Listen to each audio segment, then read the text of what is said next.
Hello friends, मैं गीता अरोड़ा स्वागत करती हूँ आपका अपने यूट्यूब चैनल पर। आज मैं आपके सामने लेकर आई हूँ 2025 की पीवाईक्यू सीरीज में सामान्य हिंदी के प्रश्न, जिसमें हम प्रश्नों को हल करेंगे, कॉन्सेप्ट्स को समझेंगे, हिंदी व्याकरण के कॉन्सेप्ट्स को समझेंगे और साथ साथ जो है डीएसएसबी के क्वेश्चंस का पैटर्न जानेंगे। किस विषय से व्याकरण के सबसे ज्यादा प्रश्न पूछे जा रहे हैं ये आपको इस वीडियो में पता चलेगा। तो वीडियो को एंड तक जरूर देखना है, चैनल को लाइक शेयर सब्सक्राइब करना है और शेयर जरूर करना है ना। और जो है कमेंट लिखकर बता सकते हैं कि आपको वीडियो कैसा लगा है, आप किस विषय पर आगे अगला वीडियो पाना चाहते हैं। तो चलिए शुरू करते हैं। सबसे पहला प्रश्न, उचित कारक युग्म का प्रयोग कर वाक्य को पूर्ण करें। ठीक है, अब युग्म क्या होता है? जोड़ा। तो यहाँ जोड़ों में ही कारक चिन्ह दिए गए हैं। हमसे पूछा गया है कि सही जोड़ा जो हो उसे चुनना है। दो रिक्त स्थान है तो दोनों में दो कारक चिन्ह आएंगे, यानी कि जोड़ा जो सही है वो चुनना है। कारक क्या होते हैं? कारक हमारे जो है वाक्य में अर्थ बोध कराने में सहायता करते हैं कि वाक्य का अर्थ हमें सही से समझ आए।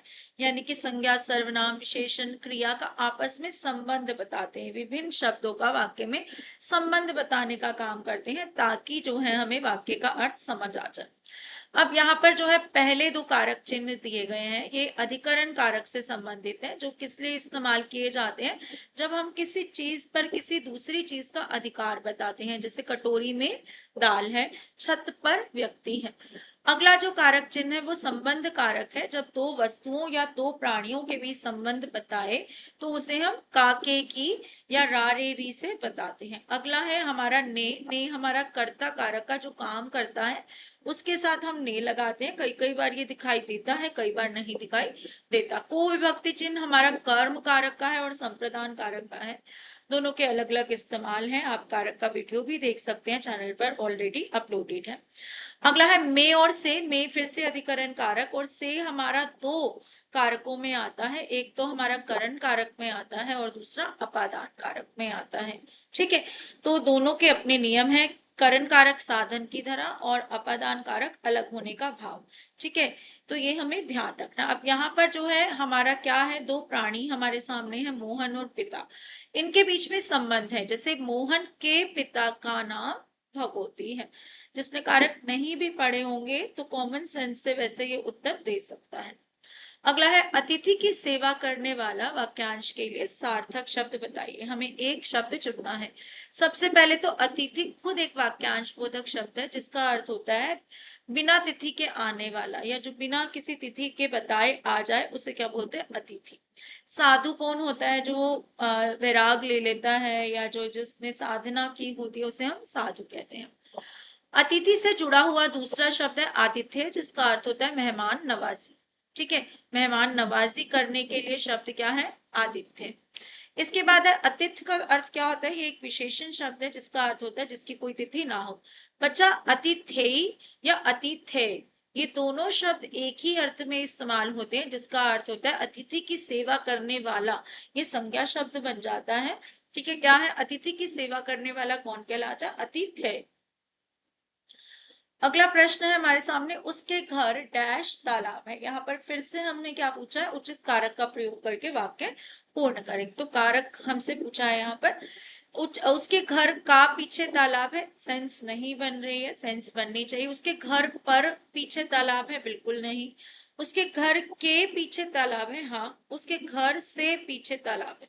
तो यहाँ पर सही क्या है? घर और तालाब के बीच में संबंध है, जो किससे पता चल रहा है? के से पता चल रहा है। अगर मैं ये दोनों शब्द के पीछे एक साथ देखूं तो व्याकरणिक इकाई में ये एक और काम कर रहे हैं। ये किसका काम कर रहे हैं? हमारा अव्यय या अविकारी शब्द का काम कर रहे हैं। जब के लगा हो और कोई स्थानवाचक या कोई भी शब्द आए, के बिना, के पीछे, के आगे, के दाएं, तब ये संबंध बोधक अव्यय भी बन जाते हैं। कौन से अव्यय बन जाते हैं? संबंध बोधक अव्यय। अगला है रेखांकित शब्द के लिए उपयुक्त विलोम का चयन करें। विलोम कौन से शब्द होते हैं? विपरीत अर्थ वाले शब्द या उल्टे अर्थ वाले शब्द। हमें किसका विपरीत अर्थ बताना है? सात्विक का। अब सात्विक क्या है? भोजन, आलस्य और क्रोध को बढ़ाता है। तो आपको बता दूं कि जो हमारे धार्मिक ग्रंथ है या गीता है, उनमें आपने जो है अगर मनुष्य की प्रवृत्ति या मुख्य 3 गुणों के बारे में पढ़ा हो तो कौन से होते हैं? सत्व, रजो और तमोगुण। ठीक है, तमोगुण। सत्व होता है सात्विक, जो शुद्ध होता है, पवित्र होता है। रजो जो होता है इच्छाओं से संबंधित होता है, वासनाएं होती हैं, है ना, काम करने की इच्छाएं होती है। तमो जो होता है बिल्कुल अज्ञानी पुरुष का जो होता है गुण होता है, जिसमें वो सारे कुकर्म कर लेता है, उसे क्या बोलते हैं? तमो। तमो का अर्थ ही क्या है? तम, यानी कि अंधकार। अंधकार किसका प्रतीक होता है? अज्ञान का। तो तामसिक प्रवृत्ति वाले व्यक्ति ही अज्ञानी, अंधकारी माने जाते हैं। ठीक है, अब यहाँ पे हमसे सात्विक का विलोम पूछा है, तो बीच वाले को छोड़कर सामान्य लोग बीच वाला जो है जीवन जीते हैं। हम जैसे तमोगुण हो गए, चोर, गुंडे, ये सब तामसिक प्रवृत्ति माने जाते हैं। ठीक है, सात्विक हो गए जो हम जी नहीं पाते हैं, जो हमें जीना चाहिए लेकिन हम उसका पालन नहीं कर पाते। सात्विक का विलोम हमसे पूछा है, शासित शब्द लिखा है, तो इसका तो अर्थ होता है शासन जो कर रहा हो। ठीक है, व्यष्टि क्या हो गया? व्यष्टि हमारा जो है एक तरीके से व्यष्टि शास्त्र होता है जिसमें जोड़ की बात की जाती है। तामसिक यहाँ हमें दिखाई दे रहा है जो सात्विक का बिल्कुल उल्टा है।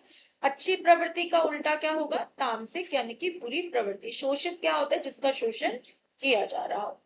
अगला है, निम्नलिखित वाक्यांश हेतु सार्थक शब्द का चुनाव करें। जो सहनशील ना हो। ठीक है, जो सहनशील ना हो। अब यहाँ पर क्या है? निर्लज। निर्लज मतलब जिसमें लज्जा ना हो। क्रोधित, जो गुस्से में आया हुआ हो, लाल पीला हो रखा हो। कठोर, जिसका मन कठोर हो या जो प्रकृति से कठोर हो। यहाँ पर सही शब्द क्या है? असहिष्णु, या फिर इसका अगर विपरीत होगा तो क्या होगा? जो सहनशील हो तो क्या होगा? सहिष्णु। अगला है, निम्नलिखित वाक्य की पूर्ति उचित कारक शब्द से करें। आज डैश पेपर बहुत मुश्किल था। तो कारक का ये तीसरा प्रश्न है और एक ही पेपर की सामान्य हिंदी की बात कर रही हूं मैं ये। तो आज का पेपर, ठीक है, आज का संबंध किससे है? पेपर से। आज ने पेपर, ये तो प्राणियों के साथ लगता है, जो कोई काम कर रहा है उसके साथ लगता है। तो हमारा जो है पहले ही बताया, संप्रदान या कर्म कारक का है कि संबंध कारक का है, लेकिन यहाँ पर का है। स्त्रीलिंग शब्द जो है नहीं आ रहा, आज का पेपर आ रहा है। ठीक है, तो लिंग भी ध्यान रखना है हमें। इसके बाद है अगला कारक। वैसे ना देखने में इजी लगता है, पर कई बार जो है इसमें भी हम गलती कर लेते हैं। जब तुलनावाची शब्द या कुछ आए, कारक पूछा जाता है, तो किसी भी टॉपिक को जो है इजी समझकर नहीं रहना। अगर मैं पिछले भी जो प्रश्न करा चुके हूँ आपको, पेपर्स के जो है 2025 के शायद 2 वीडियो मैं बना चुकी हूँ, उनमें भी कारक जो है बहुत बार पूछा गया है। कारक के 2-2, 3-3 प्रश्न पूछे गए हैं। तो समझ आ रहा है कि कारक जो है एक महत्वपूर्ण टॉपिक रहा है अभी तक 2025 में जो आंसर किया ये। अगला है, रेखांकित शब्द के लिए शुद्ध वर्तनी का चयन करें। शुद्ध वर्तनी मतलब क्या होता है? वर्तनी मतलब स्पेलिंग, जो हमारी मानक वर्तनी है वो हमें चुननी है। ठीक है, आज के समय में व्यवहारिक होना जरूरी है। व्यवहारिक मतलब कि समय के साथ चलना, दूसरों के लिए जो है मतलब चाल चलन में आज के चाल चलन को समझना, बिहेवियर को समझना, मेंटालिटी को समझना। ठीक है, इसकी वर्तनी देखें तो ये शब्द बना है व्यवहार जमा इक से। ठीक है, व्यवहार जमा इक से। अब जो है इसको अधिकतर ऐसे लिख दिया जाता है व्यवहारिक, जो कि गलत वर्तनी है। ठीक है, जैसे मैंने आपको पहले भी बताया, मुख्य जमा इक क्या होता है? मौखिक होता है। इक प्रत्यय जब जब लगता है ना, तब तक जो है इस वाले वर्ण की वर्तनी को बदल देता है।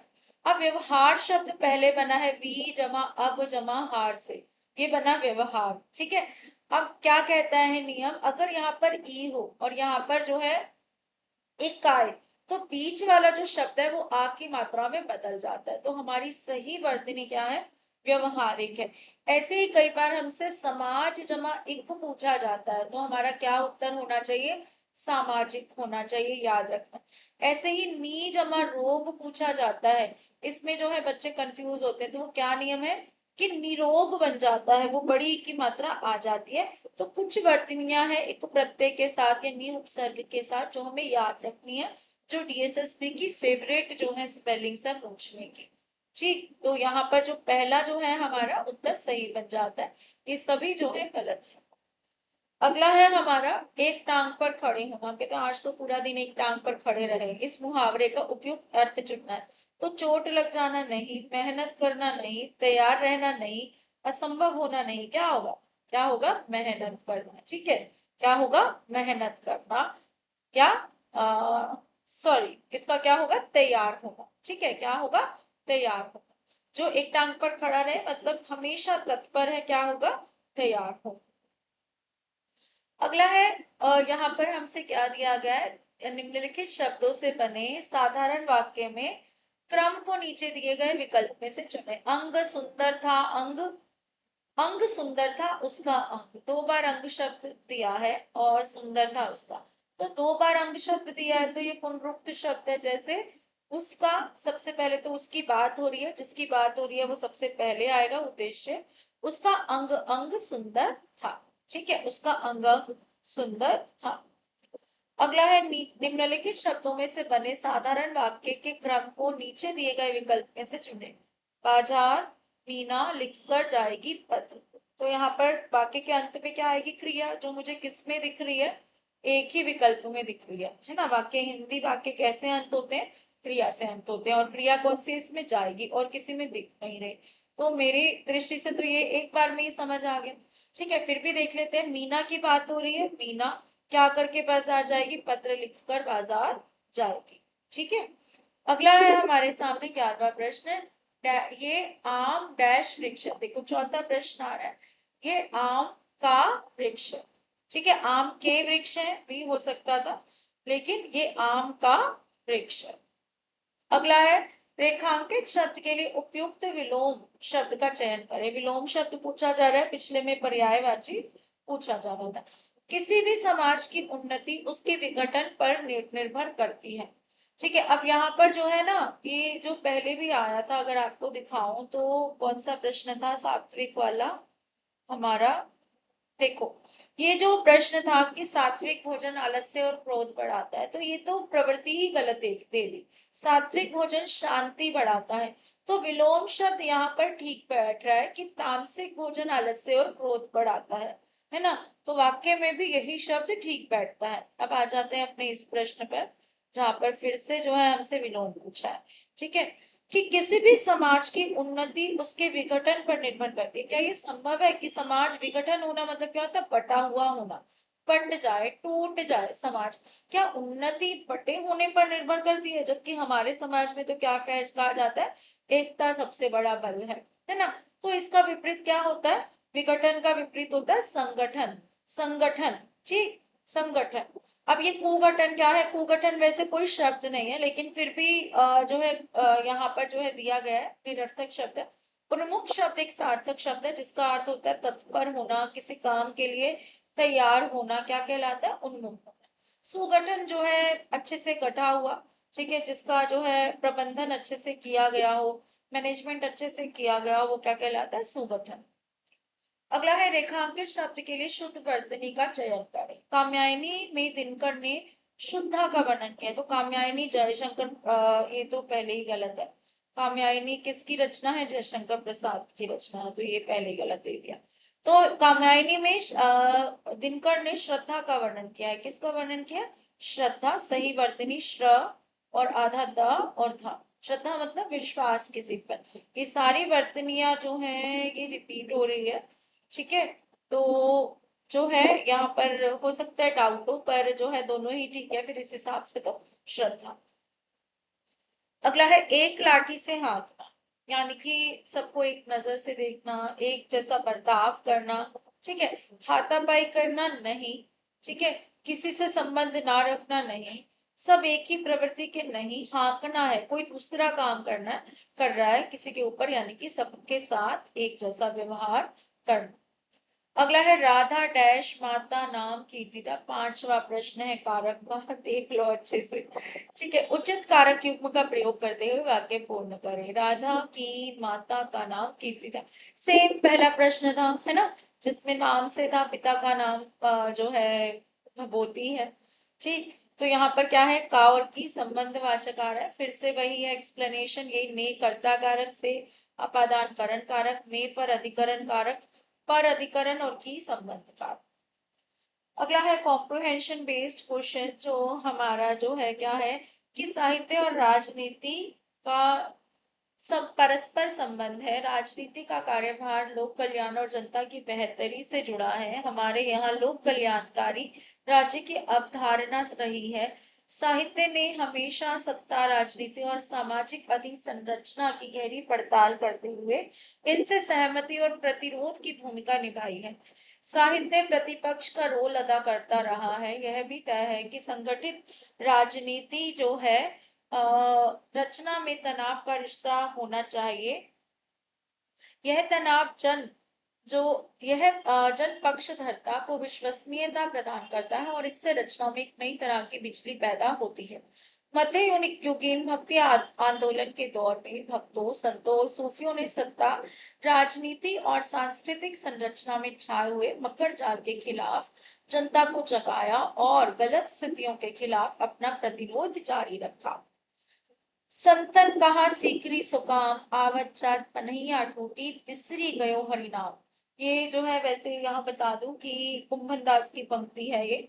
भक्ति आंदोलन में हमारी सामाजिक सांस्कृतिक स्थितियां जिस तरह जारी थी, जिस तरह की विकृतियां चुनौती बनकर अड़ी थी, दलितों, वंचितों को जिस तरह हंसिए पर रखा गया था, उसके खिलाफ संतों और भक्तों ने विभिन्न माध्यमों से अपनी आवाज बुलंद की और सामाजिक व्यवस्था के खिलाफ संघर्ष छेड़ा।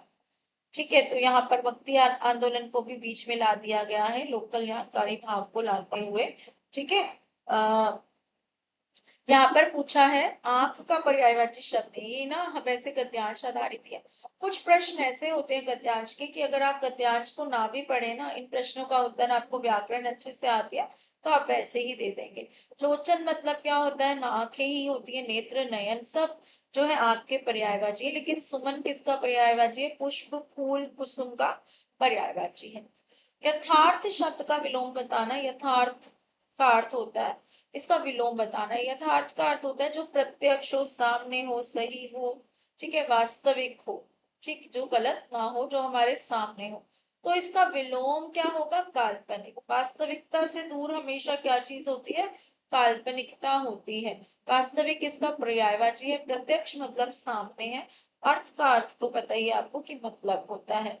अगला है हमारे यहाँ राज्य की अवधारणा कैसी है। तो पहली लाइन में था कि हमारे यहाँ राज्य की अवधारणा कैसी होती है? लोक कल्याणकारी, कि लोगों का भला हो, ऐसी अवधारणा हमारे समाज की है। अगला है मकड़ जाल शब्द का अर्थ क्या है? मकड़ जाल क्या होता है? मकड़ी के जाल में फंस जाना। मुहावरे की तरह या जो है वाक्यांश बोधक की तरह अगर इसको एक स्लैंग की तरह देखे तो क्या होगा? बहस करना नहीं, माथापच्ची करना नहीं, घर में मकड़ी होना बिल्कुल नहीं, उलझन में पड़े रहना। जैसे दिमाग में जाल बुना जा रहा है, ठीक है, किसी चीज का, तो उसे क्या कहते हैं? उलझन में पड़े रहना। अगला है प्रस्तुत गद्यांश का उपयुक्त शीर्षक क्या है? क्या है भाई उपयुक्त शीर्षक? हमें बताना है। कौन जो है इसको जो है हमारे कमेंट बॉक्स में लिखकर बता पाएगा? मन कर रहा है कि इस उत्तर को ना करवाऊं, क्योंकि जो है कुछ आपके ऊपर भी छोड़ा करूं कि पता चले कि आप गद्यांश पढ़ते भी हैं या नहीं पढ़ते। तो कमेंट बॉक्स में इसका उत्तर मुझे आप लिखकर देंगे। Thank you. क्लास अच्छी लगी हो तो वीडियो को शेयर जरूर करिएगा। चैनल पर साथ देने के लिए बहुत बहुत शुक्रिया। टेलीग्राम चैनल पर क्विजेस हो रहे हैं, कुछ जो है शिवी नाम की बच्ची है जो वो बहुत अच्छा जो है टेस्ट कर रही है। ऐसे ही साथ जुड़े रहिए, बहुत अच्छा लगेगा। Thank you.